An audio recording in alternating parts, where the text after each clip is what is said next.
5. The Libertarian Failure.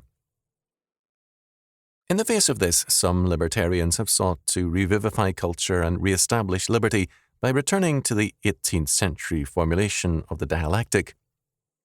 Apart from the difficulty of giving life to a faulty and dying faith, this attempt is doomed to failure in that it fails to see the source of the cultural problem.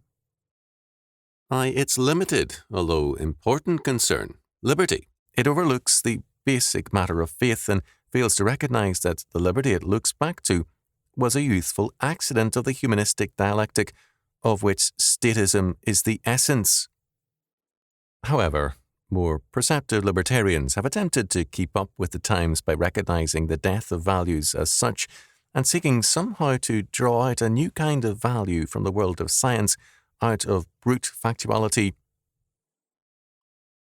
These libertarians attempt to extract from the great God nature, by means of science in the form of tests, measurements, or natural laws, some results to prove that nature does permit liberty. Thus, much has been made of the physicist's discovery of the principle of indeterminacy, to cite one example, that is, the one most prominently used in this century. But scientific indeterminacy is not much more than chance variation.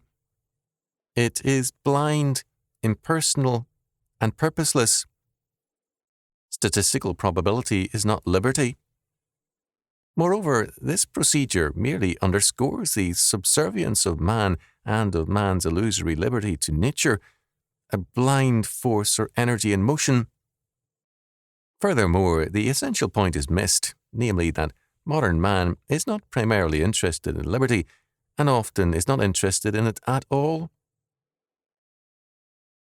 Above all else, as Duyvert has stated it, modern man has lost himself, and he cannot grieve greatly over other things when faced with this primary loss, and with the sense of the total collapse of all meaning. When man finds himself, to use a characteristic expression of Van Til, on the frightening and vast shore of undifferentiated being, he has no standard by which to value himself or anything else in all creation. Liberty is thus inevitably irrelevant. The average libertarian fails to see this problem because he is often unaware of his own position of relative wealth. Having usually been reared in a Christian home, he lives on unearned increment and steadily lays waste his inherited capital, which he treats as a fact of nature rather than a past Christian victory.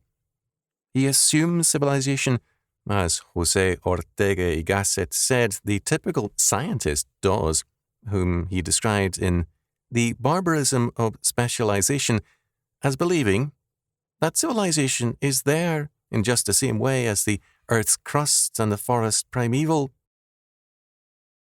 This fearful error is reinforced by the myth of evolution, which treats civilization and culture as natural products of man's evolutionary development in the same basic sense as nest building is a part of the life of birds.